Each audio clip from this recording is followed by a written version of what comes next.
Hello viewers, আসসালামু আলাইকুম। আমি তানিয়া নূর রান্নাঘরে আপনাদের সবাইকে স্বাগতম। আপনারা সবাই কেমন আছেন? আমি আজকে আপনাদের সামনে হাজির হয়েছে গরুর মাংস ভুনা ও পোলাও রেসিপি নিয়ে। আশা করি আপনাদের কাছে আমার গরুর মাংস ভুনা ও পোলাও রেসিপিটা ভালোই লাগবে। আমি প্রথমে গরুর মাংস ভুনা রেসিপিটা করে নেব। গরুর মাংস ভুনার জন্য আমি হাড়সহ 1 কেজি মাংস নিয়ে নিয়েছি। মাংসের টুকরোগুলো এরকমভাবে কেটে নিয়েছি।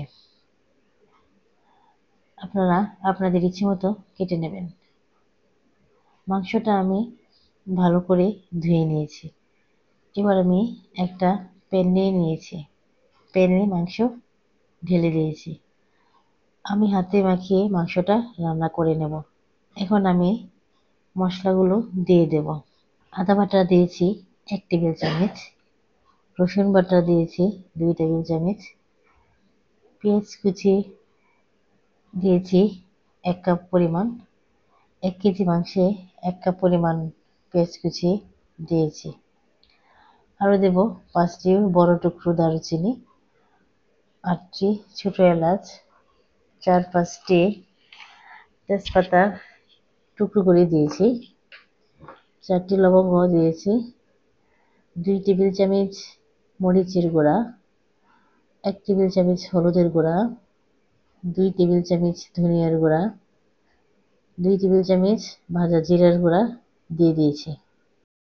এবার 1.5 কাপ পরিমাণ সরিষার তেল দিয়েছি। আপনারা চাইলে সাদা তেল দিয়েও রান্নাটা করতে পারেন। এবার সবগুলো উপকরণ ভালো করে মিশিয়ে নেব। এই রান্নাটা সরিষার তেলে করলে বেশি ভালো হয়।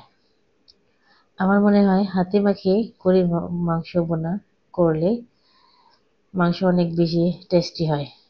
এ পর্যায়ে আমি স্বাদ মতো লবণ দিয়ে দেব। আমি লবণটা মাংসের সাথে নেড়েচেড়ে মিশিয়ে নেব। আমি আগে লবণ দেইনি, এই জন্য আমি এ পর্যায়ে দিয়ে দিয়েছি। মাংসটা ঢেকে রান্না করব। মাঝে মাঝে নেড়ে দিতে হবে। মাংসে বলক চলে এসেছে। আমি মাংসে একটি রসুন দিয়ে দিয়েছি। মাংসে আস্ত রসুন দিলে টেস্ট ভালো আসে। এ পর্যায়ে দেখুন কতটা পানি উঠেছে মাংস থেকে। আমি মিডিয়াম আঁচে মাংসটা রান্না করে নেব। আমি 1.5 ঘন্টা মাংসটা মিডিয়াম লো আঁচে রান্না করেছি। এর মধ্যে মাঝে মধ্যেই আমি মাংসটা নেড়ে দিয়েছি যেন নিচে ধরে না যায়। আপনাদেরকে আমি একটা টিপস দিচ্ছি, রান্নার সময় আপনারা যদি পরিমাণ মতো মশলা দিয়ে রান্না করেন, পরিমাণটা যদি ঠিক থাকে তাহলে মাংস অনেক সুস্বাদু ও মজাদার হয়। আমি 1 কেজি মাংসে যে পরিমাণ মশলা ব্যবহার করেছি, আপনারা অবশ্যই এই পরিমাণ মশলা দিয়ে রান্না করে দেখুন। গরুর মাংস ভুনা রান্নাটা অনেক বেশি টেস্টি ও মজাদার হবে। আলহামদুলিল্লাহ, দেখুন আমার মাংস ভুনা কত সুন্দর হয়েছে। খুব সফট ও নরম হয়েছে মাংস। উপরে তেল বেশি উঠেছে। এবার আমি চুলা বন্ধ করে দেব। আর আমি গরুর মাংস ভুনাটা নামিয়ে সার্ভ করে দেখাবো। আমি একটি সার্ভিং বলে মাংস সার্ভ করেছি। এই মাংসটা আপনারা রুটি, পরোটা, নান, পোলাও কিংবা ভাতের সাথে পরিবেশন করতে পারেন। দেখুন মাংস ভুনা রান্না কতটুকু সুন্দর হয়েছে। আমি এবার পোলাও রান্না করে দেখাবো। যারা নতুন তাদের জন্য একেবারেই রান্না পারফেক্টভাবে ও সহজভাবে করতে পারে সেই কথাটা মাথায় রেখে আমি খুব সহজভাবে পোলাও রান্না করে দেখাবো। প্রথমে আমি পোলাওয়ের জন্য আধা কেজি চিনি গুঁড়া চাল নিয়েছি। আপনারা চাইলে বাসমতি চাল ব্যবহার করতে পারেন। এখন আমি চাল ভালো করে ধুয়ে নেব। এভাবে ভালো করে কচলে ধুয়ে নেব। আমি একবার কষলে ধুয়ে নেওয়াটা দেখিয়েছি আপনাদেরকে। আরও কয়েকবার চাউল ভালো করে ধুয়ে নিয়েছি, এটা আমি আপনাদেরকে দেখাইনি। এরপর আমি পানি ঝরে যাওয়ার জন্য চালটা স্ট্রেনারে রেখেছি। আধা ঘন্টা পর রান্না শুরু করেছি। চালটা আধা ঘন্টা পানিতে ভিজিয়ে রেখেছি। এখন আমি চুলায় একটা পাতিল বসিয়েছি, আধা কাপ সাদা তেল দিয়েছি। আমি আধা কেজি চালের জন্য আধা কাপ তেল ইউজ করেছি। হাফ কাপ পেঁয়াজ কুচি দিয়েছি। এবার 3টি দারুচিনি টুকরো ও 5টি এলাচ দিয়েছি। 3-4টি তেজপাতা টুকরো করে দিয়েছি। এবার এগুলো কিছুক্ষণ ভেজে নেব, হালকা ব্রাউন করে ভেজে নেব। এবার আমি 1 টেবিল চামচ আদা বাটা ও 1 টেবিল চামচ রসুন বাটা দিয়েছি। এবার এগুলো আর একটু ভেজে নেব। এখন আমি ঝরানো চাল দিয়েছি।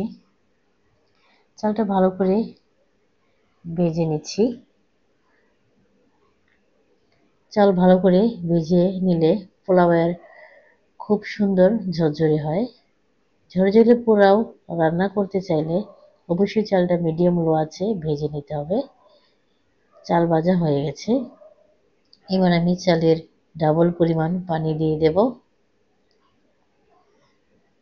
আমি আধা কেজি চালের জন্য তার ডাবল 1 লিটার থেকে সামান্য কম পরিমাণে আমি পানি নিয়েছি। 1 লিটার এর থেকে আধা কাপ পানি কম নিয়েছি।